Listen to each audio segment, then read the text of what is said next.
Hi, this is Andy Hahn, and this is episode 18 of Guided Self-Healing, Fearless Living. And in this episode, we're going to talk about our most basic human needs, which in the Enneagram are called subtypes. So if you recall, we've already been through two levels of the Enneagram, what are called centers, which are our most basic perceptual modes. It's how we perceive the world. And we said there were three ways. We could perceive through the heart, which means I want to have a good feeling in my heart. So do you approve of me or do you like me? We can perceive through the head, which is scanning for danger.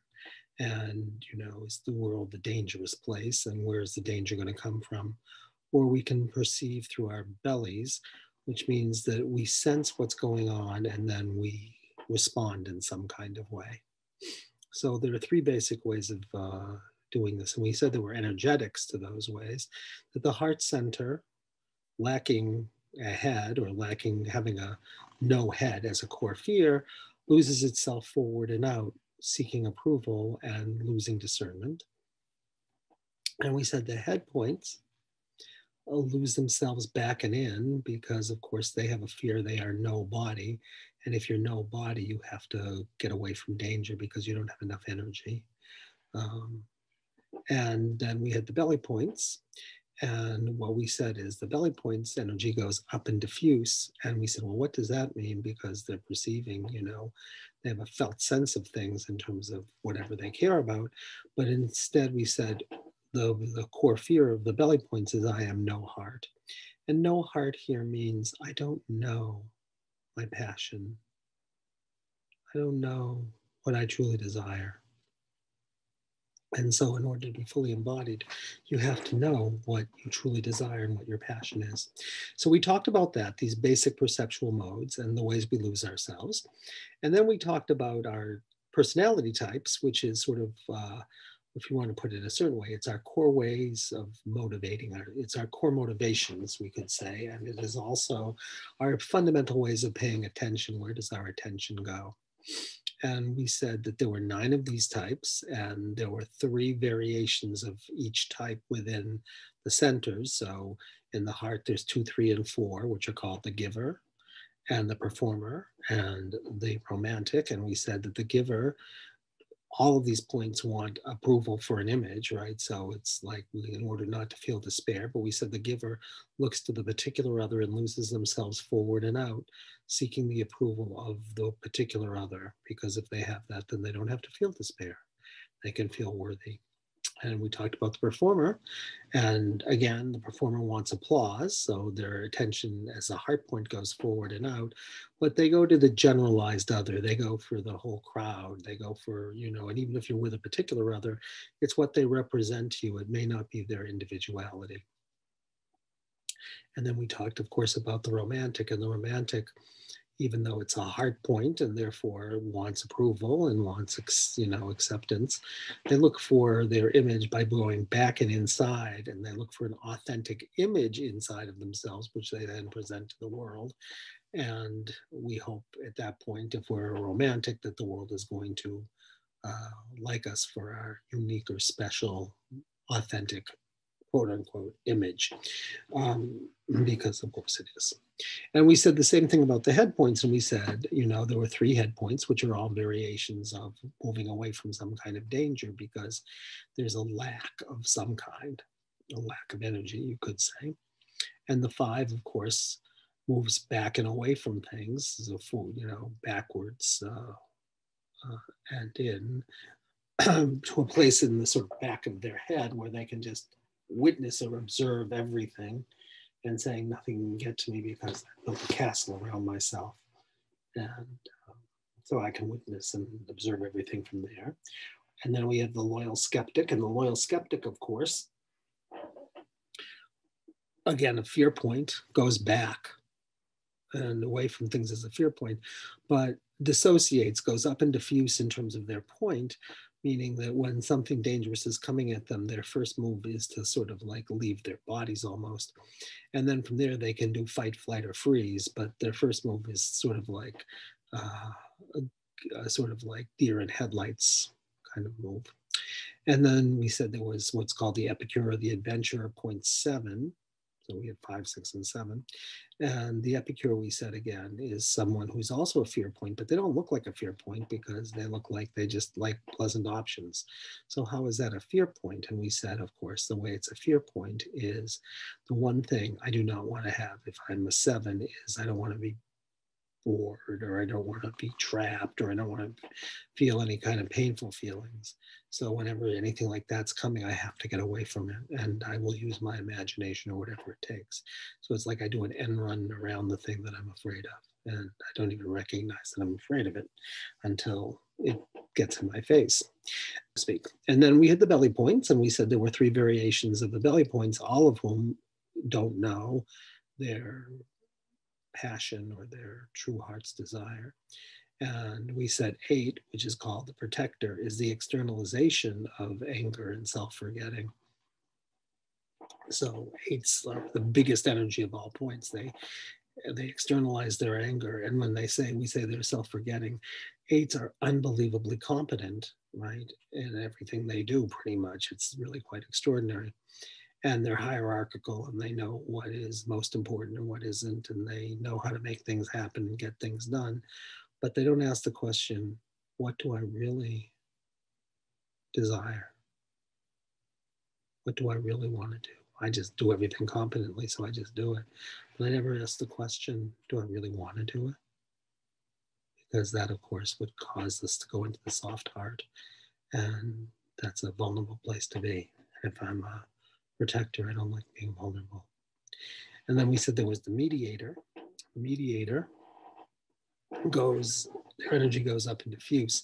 Or to put it differently, they dissociate anger. They don't recognize anger exists, and they identify with self-forgetting, which means that they forget that they've forgotten themselves, but what they do know is everybody else's point of view.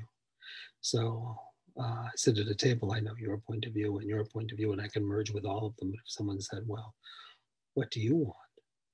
Well, I never considered the question what I want independent of everybody else. It's hard to know because I've forgotten myself, but I feel forgotten. So they're called the invisible children, but they feel forgotten. But in fact, really, that's just what comes at the end of their lens, because truly they forget themselves and then tell them stories about how they've been forgotten. And then there is the internalization of anger and self-forgetting called the perfectionist. And the perfectionist is the internalization. It's called righteous indignation. It's sort of like always have to live up to rules and being self-critical. And if you ask perfectionists what they desire, they'll say, I want to do the right thing. And I say, well, what happens if we forget the right thing, and we forget your lists, and we forget early to bed and early to rise, and we forget improvement? We say, what do you desire? And of course, the perfectionist hasn't even considered the question typically, what I really desire, or what am I passionate about outside of being the one who has to be responsible and always getting things done on time, et cetera, et cetera, et cetera. So we now have taken us through a brief journey again. Now we have to add the deepest level of all. And the deepest level of all is about basic human needs. And in the Enneagram, that's called subtypes. And why they are the most deep of all of the motivations, you could say, is they're really about survival if you look at our ancestors. So there were 3 things that we needed to survive, right? We needed to preserve, that's called, I need food, I need shelter, I need all the things that go with that, because of course, if I don't have those things, I don't survive. So I have to preserve me and mine. And then I need to be able to connect, which in the Enneagram is called a sexual subtype. But really, from my point of view, it's about intense connection that has an erotic feel for it. But I would say anything you're intensely erotically, meaning alive, connected with, qualifies. So from my point of view, although this is not standard necessarily, I would say when a mother and a baby are looking at each other and there's an intensity to it, and the rest of the world goes away, I would say that qualifies as what I'm talking about, because there's the intensity of connection. And of course, without that kind of connection, we don't create babies. And once we create them, we don't have them survive because they don't connect with us. So they need a particular other to connect with. And then the third fundamental basic human need is to be part of a clan, to belong. Because if you don't have your clan, you know, you don't participate and belong in your clan, you're left out in the cold, so to speak. And it's very hard to survive. So these are the most basic human drives, and they're called subtypes in the Enneagram. And there are 3 of them called, as we said, self-preserving and sexual, which from my point of view is about a kind of erotic connection, which sexual subtypes tend to like sex more than the other 2 types do, but the other 2 subtypes, but that's not always the case, obviously. So there's the sexual subtypes, and then there's the social subtypes, and they really compulsively need to belong and participate. So now let's look at the energies of these, and you'll find out why it is that they're so important. And then we'll have this 3-layered energetic that we could really understand anybody from the inside out if we understand all the energetics. So if we start with the sexual subtype, their energy lasers forward and out. I want to connect deeply and intensely. And as far as I'm concerned, if I'm a sexual subtype, you know, it's going to be through the eyes, and the rest of the world should just go away if I'm, you know, a real intense sexual subtype. And so there's this energy that lasers forward and out, looking to connect with the other. Now, of course, why would I do that compulsively? Why would I compulsively need to connect? And really, it's a way of not feeling some anxiety about a fear, which is a kind of inner disconnection. So if you strip away everything externally that a sexual subtype can connect with, a sexual subtype can get very, very anxious because there's nothing to connect with. So the only thing they have to connect with is their inner sense of disconnection. You know, sort of like, I feel disconnected inside, and that's very, you know, depressing. And I'd have to be able to sit with the pain of disconnection. And if I could do that, of course, then I wouldn't compulsively need to connect, which would mean I'd actually connect as opposed to connecting as a way not to experience, you know, to make sure I never experience this inner sense of disconnection. So that's the sexual subtype. And the self-preserving type goes back and in. So it means in order to, what I'm going to first do is I have to incorporate something. You know, if we're having a conversation, it's going to be much more comfortable if I receive something, you know, if I take something in as nourishment, and then I can put something out. So if you want to, you know, connect with me deeply, first you have to feed me, so to speak, and then maybe I can connect deeply. Or you have to, if I'm going to be, you know, doing something in the world, I have to make sure first that we're prepared for inclement weather or whatever. You know, so, and then maybe I can participate, but first I have to make sure that these fundamental, you know, basic needs for security are there. And so what's going on? Why does somebody have to compulsively make sure that there's enough resources? And what I think you'll find is there's a basic insecurity, like, you know, that I will never have enough resources. I can always end up in the streets. And and there's the terror of that, you know, that I won't even, you know, I have no security and I'll end up, you know, in great harm. So that's the self-preserving type. And then there is what's called the social subtype. And the social subtype loses itself, what we call up and diffuse. It means, you know, it's like, I belong, therefore I am. I have to participate. I have to be part of the group activity. You know, I'll either create it and or participate in something because, you know, when I'm with my belonging, when I'm with my group, when I'm social, I feel alive. But when that's taken away from me, there's this inner sense of unbelonging, like I belong nowhere, and the terror of belonging nowhere. So of course, compulsively, I have to always belong somewhere.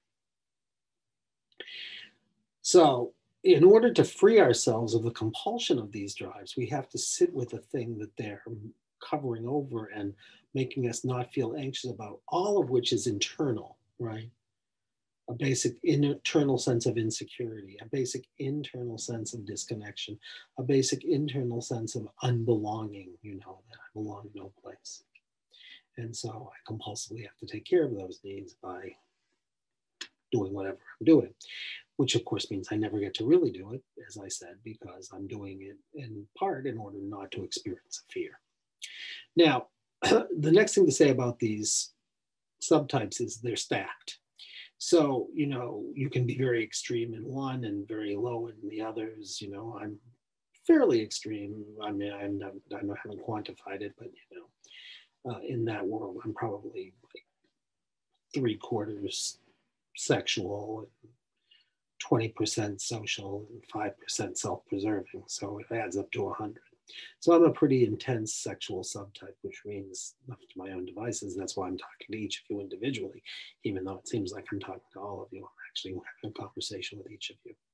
Now, why this is important, first of all, is if all you knew that was this, you would know an awful lot about people and their interactions. I mean, if you had people at a party, God forbid, right? Well, the self-preserving types are going to be the ones who make sure that there's enough food, enough drink, umbrellas, all the things that have, that the grounds will be kept up so that, no one will trip.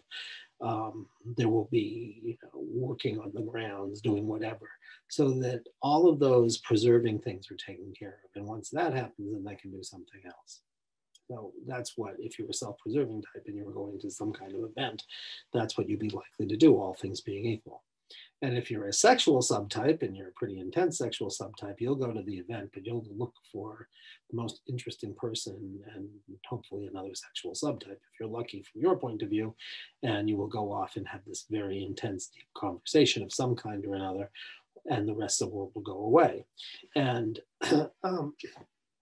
if you're a social subtype, you will participate, you will make sure that the dancing is happening, or you will organize or play in the softball game, or whatever the group activity is, you'll organize it and participate in it, and that will be that. So it's a communal deal. Now, the energetics of this get very, very interesting. Let's take the most obvious ones, right? It's like you have a sexual subtype and a we'll start with social. A social subtype are at a party. Well, the sexual subtype will be talking with one other person, and of course the social subtype will wander over because it's sort of as a cocktail party from their point of view, and the sexual subtype will feel like this person is intruding, and the social subtype will think that the sexual subtype is rude because they are excluding them. And of course, none of this gets talked about, but where it really gets dicey is, of course, if you're getting married, and this is the situation, because if you're a sexual subtype, you're going to want to be all by yourselves, and you're going to have a very intense, intimate moment. Whereas if you're a social subtype and you're really a social subtype, you might, put on a billboard in a stadium, will you marry me, Susie? In front of 60,000 people, because it's like a communal event. So you can only begin to imagine the difficulties that arise when two people are fairly stuck in their deepest basic human needs, what's called their deepest instinctual drives.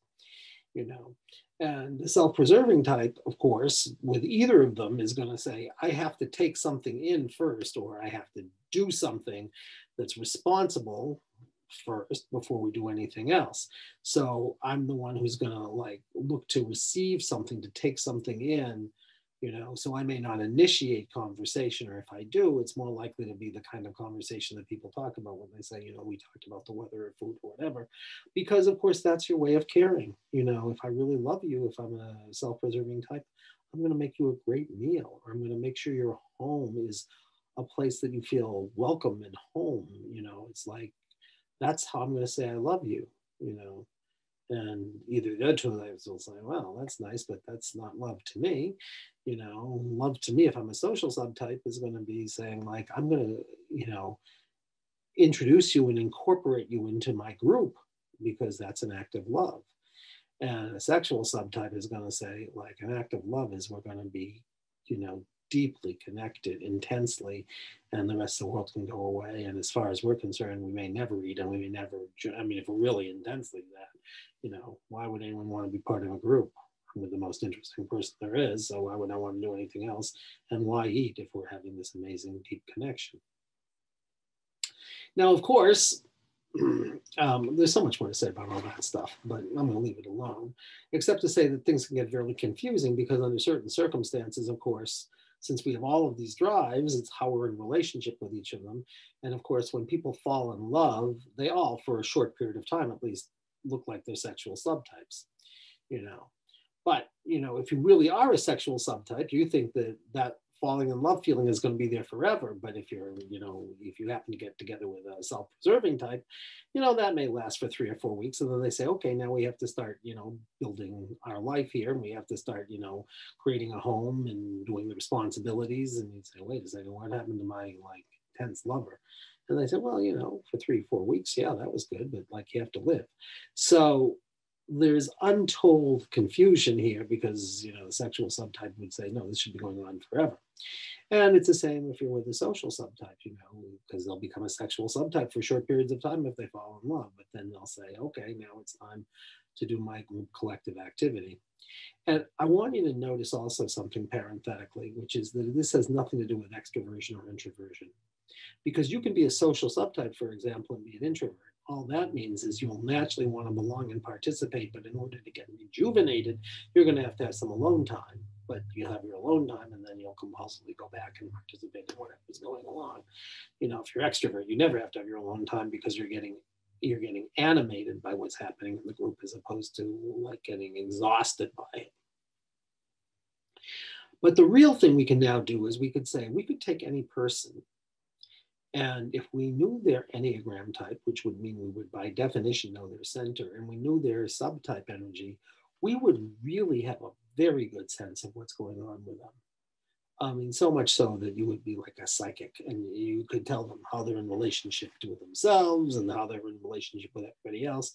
And there's even a word that would describe it, and you would know that word about them, and they'd say, oh my goodness, how do you know so much about me? And you would say, well, I'm just a psychic, but in fact, it's not that you're just a psychic because you know their energy. So like, if you take an extreme one, because they don't build on each other, but they do become more and more in one direction, but they don't cancel out, you know, so you can have one that goes up and diffuse, one that goes forward and out, one that goes back and in, but it's not like the back and in is canceling out the forward and out. They don't, they're sort of stacked. It's like a kaleidoscope in that way.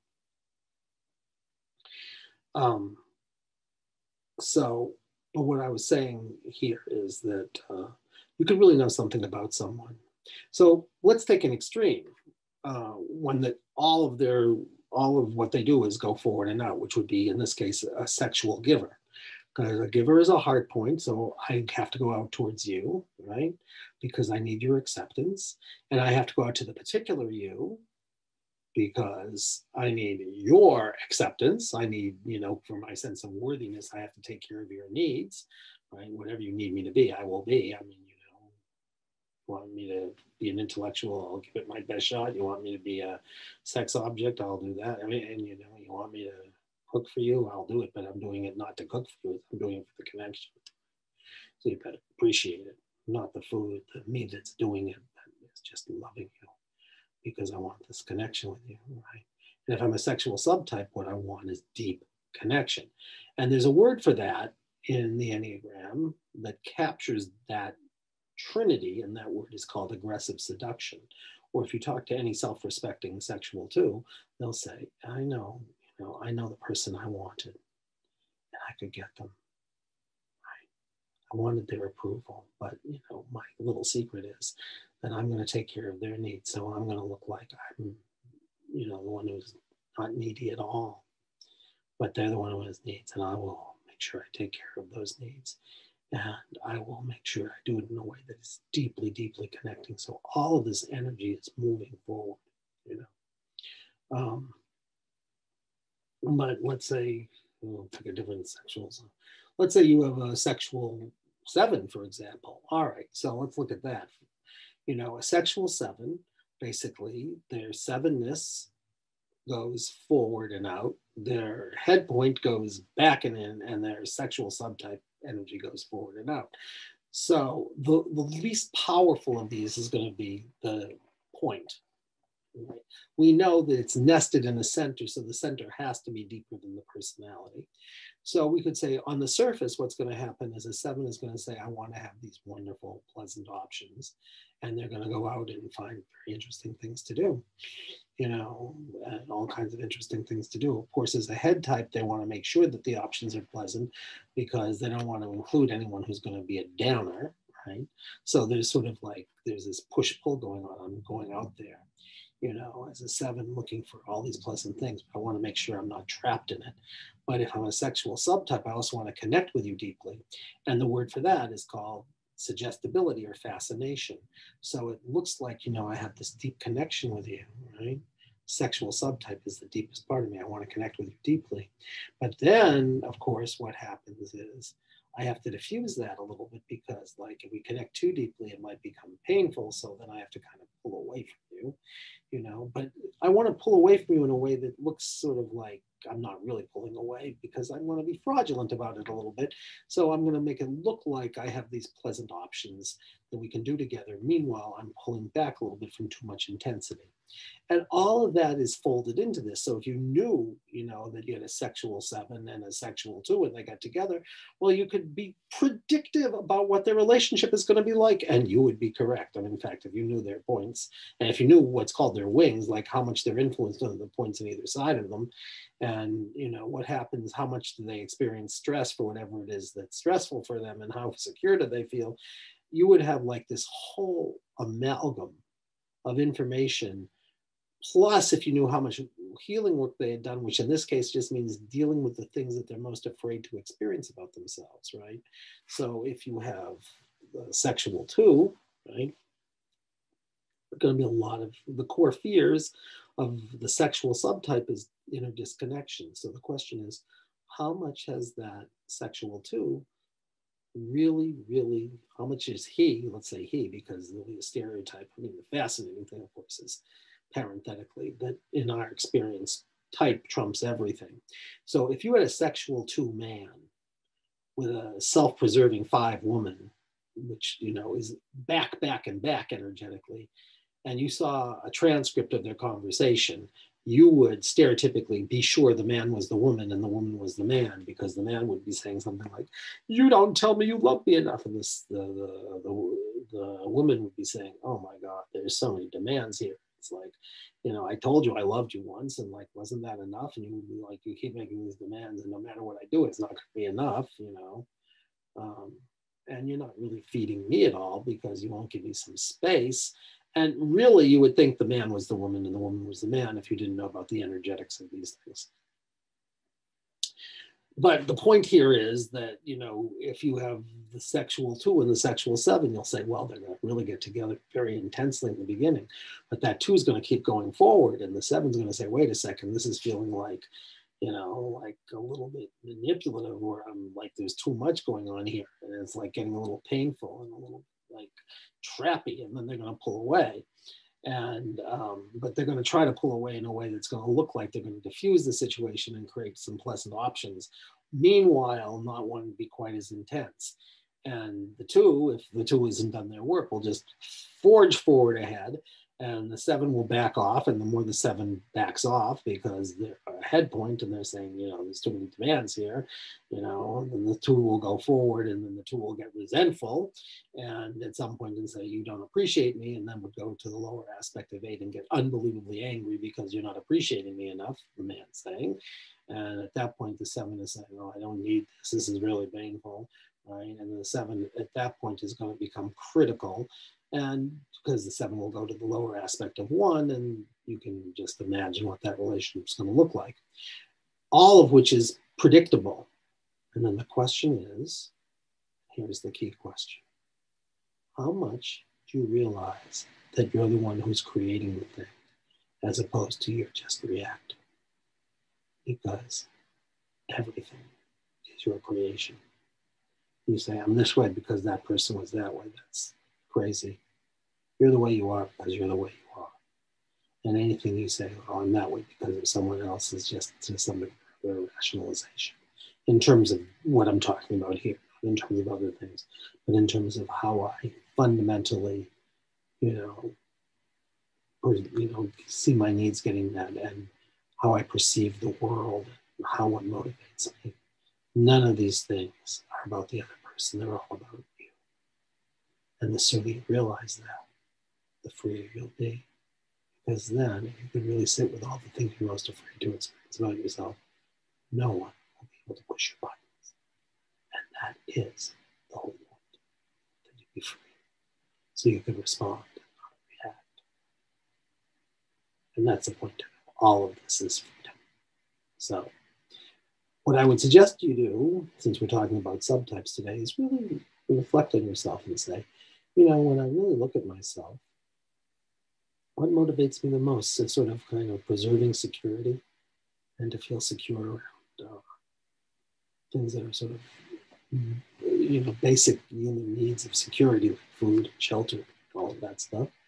Or is my energy always looking to connect deeply with someone, which might be sexual subtype, I would say? Or do I want to just participate and go on?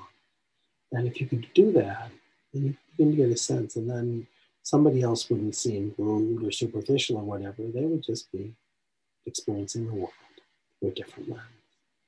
Not better or worse, just different.